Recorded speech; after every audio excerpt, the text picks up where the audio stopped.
Hey guys, कैसे हो आप सभी। आशा करती हूँ सभी अच्छे होंगे, बढ़िया होंगे। स्वागत करती हूँ मैं आप सभी का अपने YouTube channel study with Deepa Saini में। और गाइस, आज की क्लास में हम पढ़ने वाले हैं आज तो हम एक पेपर करने वाले हैं, और जो कि आपकी रीट का एग्ज़ाम है। रीट का 2011 का लेवल 2 का पेपर है ये। और यहाँ पर आज हम जो क्वेश्चंस सॉल्व करने वाले हैं वो है आपके सोशल स्टडीज़ के, यानी सामाजिक अध्ययन के। तो ठीक है, 91 से लेके आपका 150 तक के क्वेश्चन करेंगे एसएस से रिलेटेड, सामाजिक अध्ययन से रिलेटेड, जिसमें आपकी हिस्ट्री, पॉलिटिकल, ज्योग्राफी और इकोनॉमिक्स होती है। तो चलिए शुरू करते हैं और देखते हैं किस तरह के क्वेश्चंस हैं और कैसे कैसे क्वेश्चन आते हैं, क्योंकि आप रीट का एग्ज़ाम आगे होने वाला है, तो आपके लिए बेनिफिट रहेगा इस वीडियो को देखना। ओके, चलो स्टार्ट करते हैं। तो question number 91 is, Bharatiya Samaj की प्रमुख विशेषता है। ऑप्शन है अनेकता में एकता, अशिक्षा, स्वावलंबन और प्रादेशिकता। तो इसका राइट आंसर क्या रहेगा। सबको पता भाई, भारतीय समाज में अनेकता में एकता। भारत के अंदर अनेक भाषाएं हैं, अनेक तरह का रहन सहन है, अलग अलग तरह के लोग रहते हैं, और फिर भी जब इंडिया की बात आती है तो सभी एक हो जाते हैं। तो इसी तरह कहा जाता है भारत में अनेकता में एकता है। नेक्स्ट आता है क्वेश्चन नंबर 92, नगरीकरण परिणाम है शैक्षिक विकास का, गांव से नगरों की ओर जनसंख्या पलायन का, ग्रामीण विकास का, कृषि विकास का। तो नगरीकरण अधिक हुआ है वो किस वजह से, गांव से लोग नगरों की ओर जो जनसंख्या है वो पलायन कर रही है। लोग गांव से आकर नगरों की ओर बस रहे हैं, ठीक है, काम की तलाश में, रोजगार की तलाश में। तो प्रमुख कोई एजुकेशन की खोज में, कोई काम की तलाश में। तो इस तरीके से नगरीकरण आपका अधिक हो गया है, अर्बनाइजेशन। नेक्स्ट है 93, क्षेत्रीयवाद मुख्य कारण है गरीबी का, बेरोजगारी का, सामाजिक तनाव का, वैश्वीकरण का। जो आपका रीजनलिज्म है ये आपके सामाजिक तनाव का कारण है। Option B is right, option B is right, ठीक है। तो सामाजिक तनाव का, क्योंकि बेरोजगारी से नहीं है, गरीबी से नहीं है, आपके वैश्वीकरण से नहीं, ये सामाजिक तनाव से रिलेटेड है, क्षेत्रीयवाद। नेक्स्ट आता है क्वेश्चन नंबर 94, क्या है, सामाजिक अध्ययन के अध्यापक को विषय वस्तु के साथ क्या क्या ज्ञान होना चाहिए। भैया आप अपने ये पूछ रहा है कि आपको अपने सब्जेक्ट का पूरा ज्ञान है, उसके साथ साथ आपके पास और क्या होना चाहिए। ऑप्शन ए शिक्षा के उद्देश्य, शिक्षण टेक्निक का, शिक्षण विधियों का, या इनमें से सभी। तो देखो, एक टीचर है जिसके पास अपने सब्जेक्ट से रिलेटेड सभी तरह का ज्ञान है। अब उसके पास ज्ञान तो पूरा है, बट अगर उसे ऑब्जेक्टिव नहीं पता, अगर उसे टेक्निक नहीं पता कि कैसे वो पढ़ाएगा, अगर उसे मेथड्स नहीं पता टीचिंग के, तो वो कभी भी एक अच्छा शिक्षक नहीं हो सकता, ठीक है। तो ये तीनों ही रहेंगे इसके। तो राइट आंसर रहेगा हमारा ऑप्शन डी, सभी। नेक्स्ट आता है क्वेश्चन नंबर 95, भारत में गरीबी के लिए कौन सा एक कारण नहीं है। बेरोजगारी, तीव्र जनसंख्या वृद्धि, वृहद परिवार, शिक्षा। तो आप सबको पता है एजुकेशन, भारत में गरीबी के लिए ये एक कारण नहीं है एजुकेशन, कि एजुकेशन अगर आप पढ़ लिख जाओगे तो आप गरीब नहीं बनोगे, ठीक है। तो एजुकेशन इसका कारण नहीं है। नेक्स्ट आता है क्वेश्चन नंबर 96, किस हड़प्पा कालीन इमारत को सर जॉन मार्शल ने विश्व का एक अद्भुत निर्माण कहा। तो किसे कहा था भाई, वृहद स्नानागार को, द ग्रेट बाथ को, असेंबली हॉल को, ग्रेनरी को, या फोर्ट पैलेस को। तो किसको कहा था, वृहद स्नानागार को, ठीक है। तो द ग्रेट बाथ जो था, स्नानागार मीन्स बाथरूम टाइप, तो बहुत बड़ा था, ठीक है। कई बार इसकी लंबाई चौड़ाई भी बहुत पूछी जाती है एग्जाम में। एक वृहद स्नानागार की, इसके चारों ओर कुएं थे, कुएं से पानी आता था, तो बहुत ज़्यादा डीपली इसको हमने स्टडी किया था हिस्ट्री में। नेक्स्ट क्वेश्चन आता है क्वेश्चन नंबर 97, भारत में एकता में अनेकता और अनेकता में एकता है, यह कथन किसका है। भाषम महोदय का, मैक्स मुलर का, वी.ए. स्मिथ का, या जवाहरलाल नेहरू जी का। तो ये कथन किसका है भाई, वी.ए. स्मिथ जी का। किसका है, वी.ए. स्मिथ जी का कथन है ये, भारत में एकता में अनेकता और अनेकता में एकता है। नेक्स्ट क्वेश्चन आता है क्वेश्चन नंबर 98, निम्न में से किस सैदव स्थल से अग्निकुंड के साक्ष्य मिले हैं। हड़प्पा, मोहनजोदड़ो, लोथल और कालीबंगा। तो कहाँ से मिले हैं भाई अग्निकुंड के साक्ष्य। हमारे अग्निकुंड के साक्ष्य मिले हैं कालीबंगा से, कालीबंगा से ही मिले हैं अग्निकुंड के साक्ष्य, जो कि सिंधु सभ्यता से रिलेटेड एक स्थल है, एक जगह का नाम है। नेक्स्ट आता है क्वेश्चन नंबर 99, हिंद यूनानी शासकों के बारे में जानकारी का मुख्य स्रोत क्या है? यात्रियों का वृत्तांत, बौद्ध साहित्य, सिक्के, जैन साहित्य।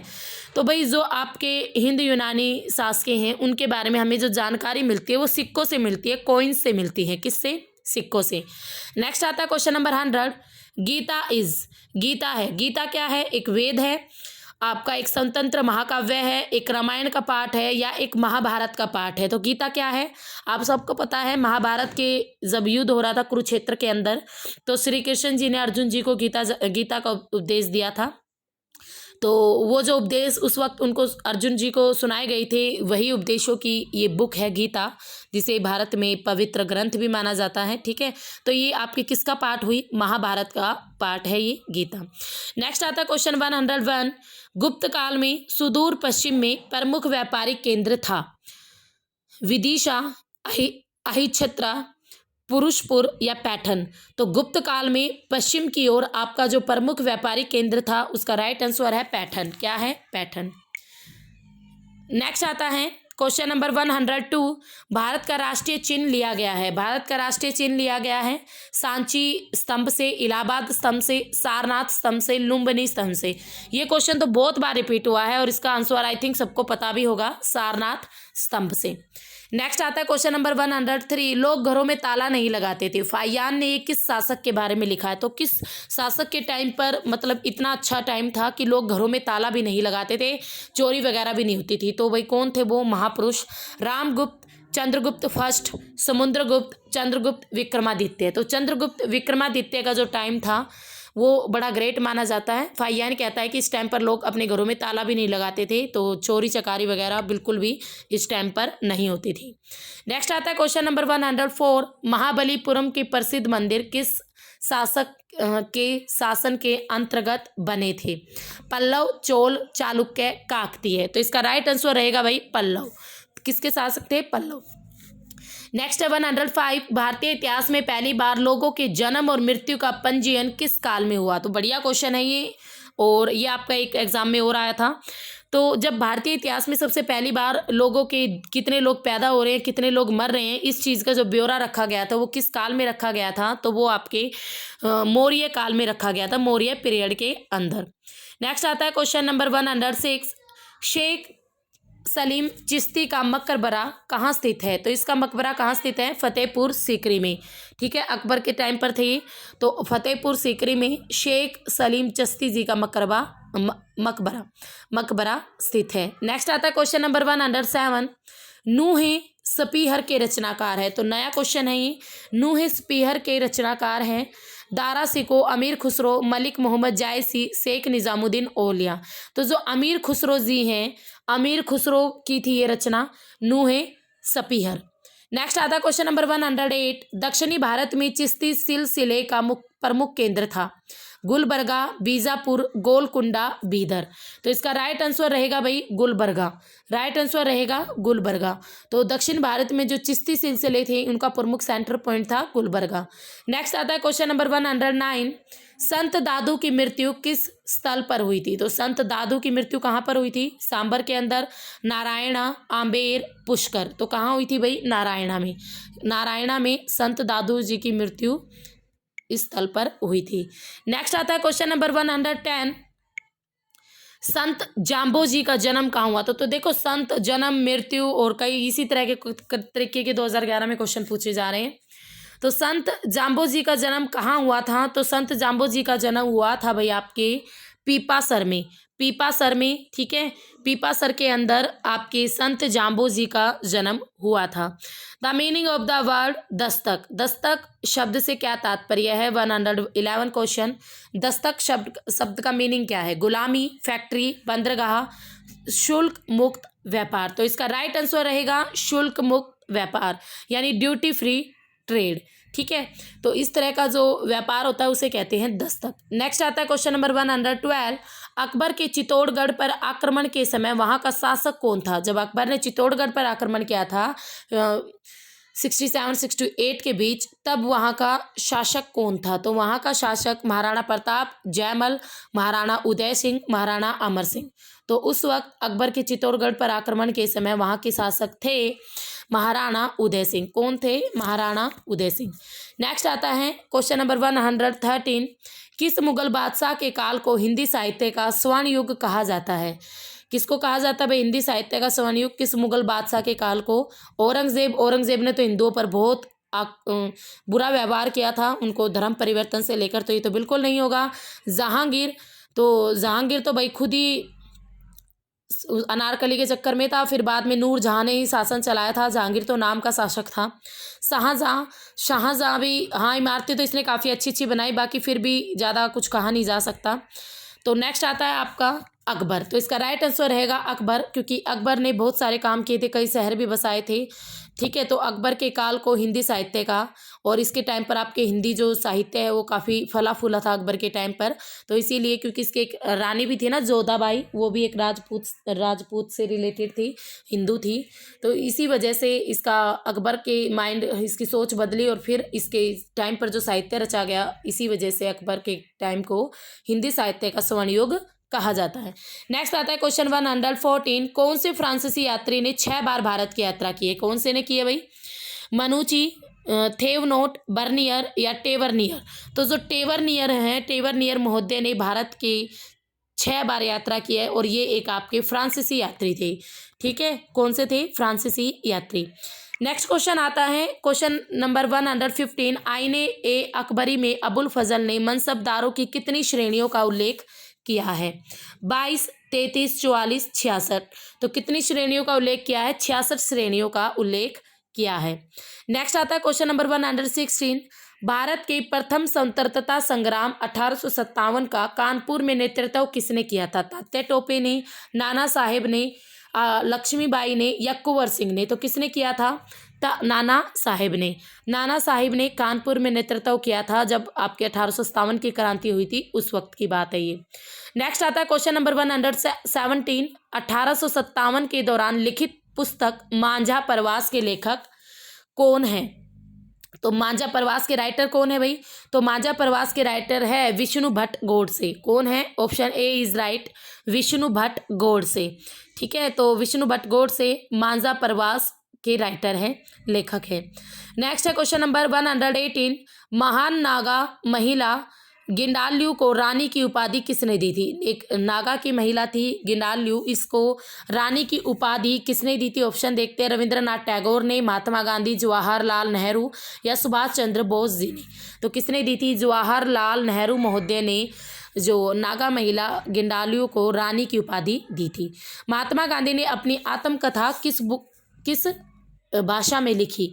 हिंदी में, मराठी में, आपकी गुजराती में, अंग्रेजी में? तो इसका राइट आंसर कंफर्म नहीं है, बाकी कई जगह पर गुजराती मेंशन किया हुआ है कि महात्मा गांधी ने अपनी आत्मकथा को गुजराती में लिखा। नेक्स्ट आता है क्वेश्चन नंबर 120। ब्रिटिश संसद ने किस वर्ष कानून पास करके ईस्ट इंडिया कंपनी के सारे अधिकार छीन लिए थे? तो 1858 में, 59 में, 60 में, 61 में? तो 1858 में ब्रिटिश संसद ने कानून पास करके ईस्ट इंडिया कंपनी के सारे अधिकार छीन लिए थे और अपना शासन सीधे तौर पर चलाया था। नेक्स्ट आता है क्वेश्चन नंबर 121। भारतीय संविधान लागू किया गया। तो भारतीय संविधान कब लागू हुआ था ये बताना है आपको। 15 अगस्त 1947 को, 26 जनवरी 1950 को, 26 जनवरी 1949 को या 26 जनवरी 1950 को?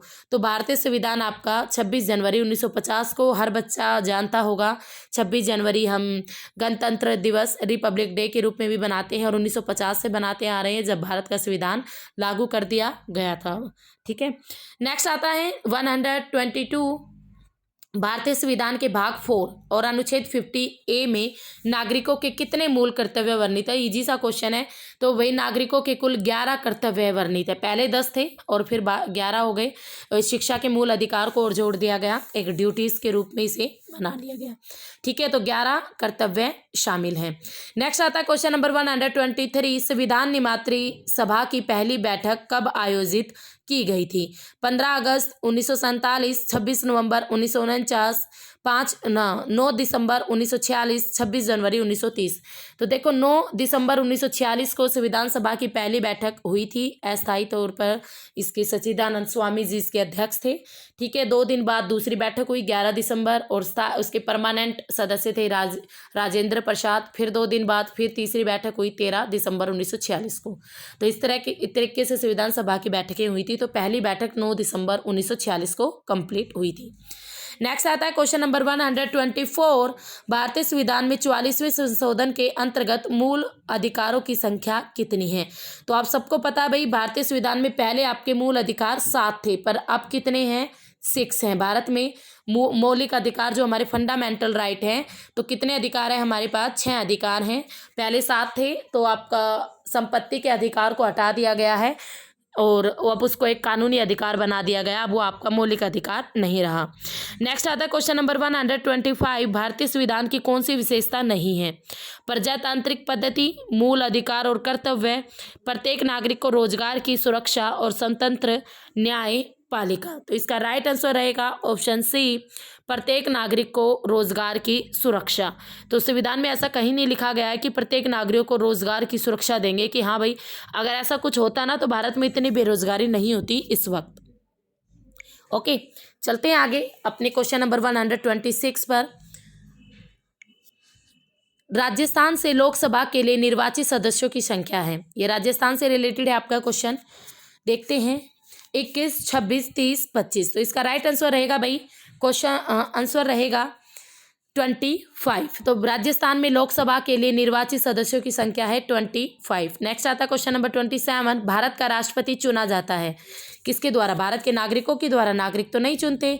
नेक्स्ट आता है, देखते हैं संसद के दोनों सदन और राज्य विधानसभा के निर्वाचित सदस्यों के द्वारा, या प्रधानमंत्री या मंत्रिपरिषद के सदस्यों द्वारा, या समस्त मुख्यमंत्रियों द्वारा। तो इसका राइट आंसर रहेगा संसद के दोनों सदनों और राज्य विधानसभा के निर्वाचित सदस्यों के द्वारा भारत के राष्ट्रपति को चुना जाता है।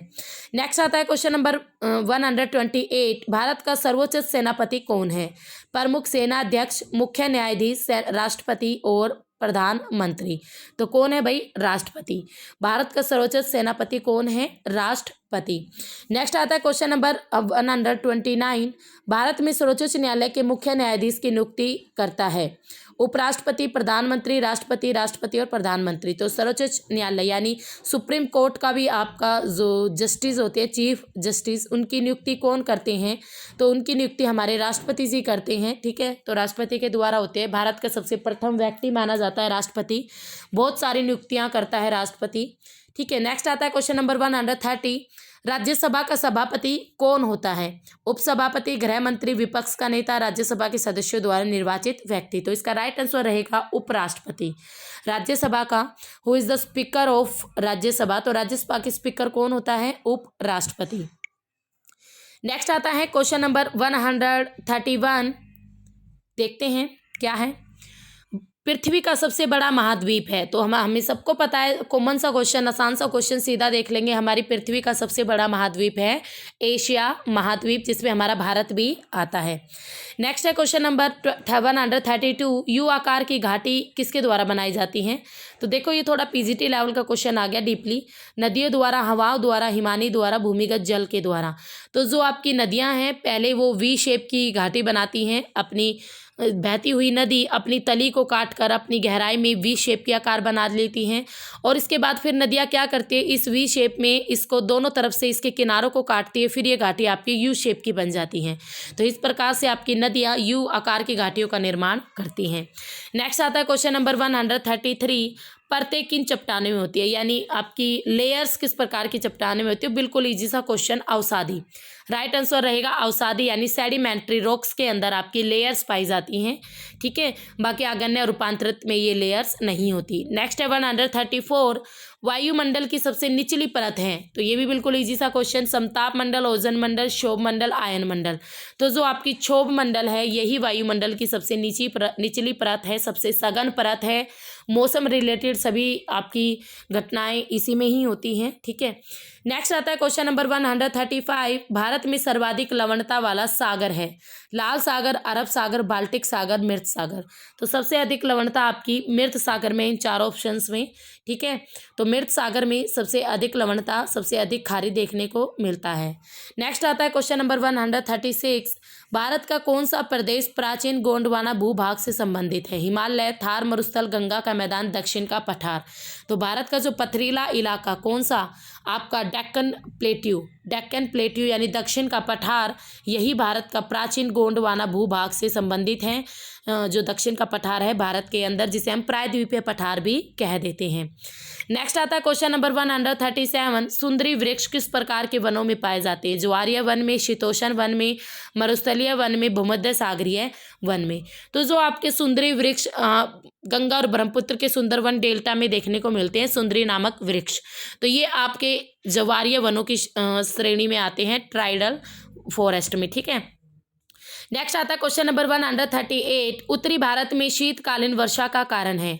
तो जो उत्तरी भारत में जो सर्दियों में बारिश होती है उसका कारण क्या है? दक्षिण पश्चिमी मानसून, बिल्कुल रोंग।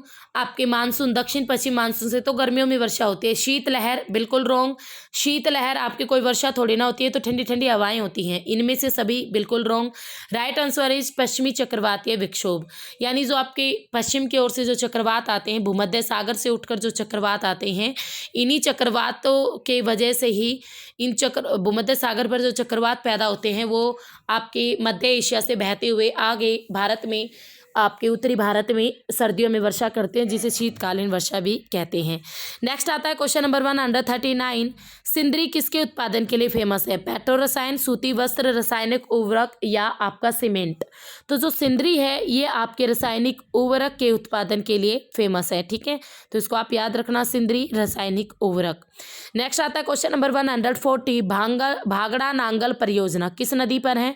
सतलुज, रावी, गंगा, व्यास। तो सतलुज नदी पर ही है भागड़ा नांगल परियोजना। पंजाब और हरियाणा में, आपके हरियाणा में इस योजना से लेकर विवाद भी है, SYL विवाद के नाम से जानी जाती है भारत के अंदर ये, ठीक है, भागड़ा नांगल परियोजना। ओके, तो ये सतलुज नदी पर है पंजाब के अंदर। नेक्स्ट आता है क्वेश्चन नंबर 141, राजस्थान में सोयाबीन के प्रमुख उत्पादक जिले हैं? गंगानगर, हनुमानगढ़, बूंदी, टोंक, कोटा, बारा, जयपुर, दौसा।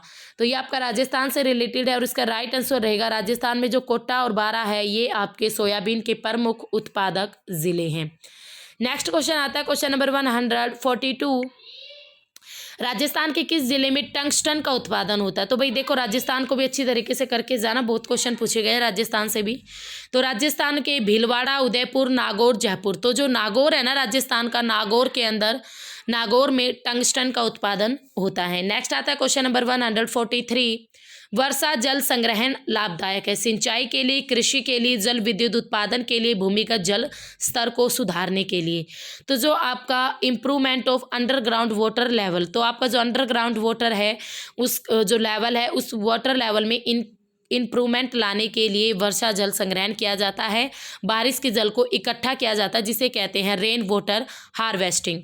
नेक्स्ट आता है क्वेश्चन नंबर 144, इन राजस्थान यानी राजस्थान में जो नेशनल हाईवे 15 है इस पर कौन सा नगर स्थित है? तो इसका देखते हैं, बीकानेर, नागौर, जादपुर, पाली, गंगानगर, बीकानेर, जैसलमेर, बाड़मेर, जयपुर, अजमेर, उदयपुर, डूंगरपुर, जयपुर, टोंक, बूंदी, कोटा। तो इसका राइट आंसर रहेगा भाई बी, यानी गंगानगर, गंगानगर से फिर बीकानेर, फिर जैसलमेर, फिर बाड़मेर, ठीक है, गंगानगर, बीकानेर, जैसलमेर, बाड़मेर। नेक्स्ट आता है क्वेश्चन नंबर 145, अरावली का दूसरा सबसे ऊंचा शिखर कौन सा है? यानी देखो, सबको पता है अरावली की सबसे ऊंची चोटी कौन सी है? गुरु शिखर। सबसे ऊंची चोटी कौन सी है भाई? गुरु शिखर, 1722 मीटर इसकी हाइट है। यहाँ पूछा है दूसरा, तो दूसरे की बात करें, जरगा, तारागढ़, शेर, अचलगढ़। तो जो शेर है, ये शेर, यही शेर अरावली की दूसरी सबसे ऊंची चोटी मानी जाती है। नेक्स्ट आता है क्वेश्चन नंबर 146, 1857 की क्रांति के समय कोटा का शासक कौन था? Maharao Ram Singh first, Maharao Ram Singh second, Maharao Madho Singh first, Maharao Umed Singh first. तो इसका राइट आंसर रहेगा Maharao Ram Singh second. Option B is right, Maharao Ram Singh second. ये थे हमारे 1857 की क्रांति के समय कोटा के शासक। नेक्स्ट आता है क्वेश्चन नंबर 147। प्रसिद्ध सालिम सिंह हवेली फेमस है कहाँ की? नवलगढ़ में, पिलानी में, मुकंदरगढ़ में, जैसलमेर में। तो कहाँ पर है भाई ये? जैसलमेर में। जैसलमेर में है सालिम अली हवेली है आपकी। नेक्स्ट आता है क्वेश्चन नंबर 148। किस जिले में गोगा मेड़ी मेला लगता है? तो किस जिले में आपका गोगा मेड़ी मेला लगता है? बीकानेर, गंगानगर, हनुमानगढ़, चूरू। ये भी राजस्थान से रिलेटेड है और इसका राइट आंसर रहेगा हनुमानगढ़ में आपका गोगा मेड़ी मेला लगता है। हनुमानगढ़ के अंदर राखी के बाद आता है ये गोगा मेड़ी का मेला। नेक्स्ट आता है क्वेश्चन नंबर 149। वह किला जिस पर अंग्रेज जनरल लॉर्ड लेक ने 5 बार चढ़ाई की किंतु असफल हुआ। ऑप्शन देख लो, लोहागढ़, भरतपुर, बाला किला, अलवरगढ़, मांडलगढ़ और अचलगढ़ आबू। तो इसका राइट आंसर रहेगा भैया आपका लोहागढ़, भरतपुर। तो यहाँ पर अंग्रेज जनरल लॉर्ड लेक ने 5 बार चढ़ाई की थी परंतु असफल रहा था। Option A is right, Lohagarh, Bharatpur.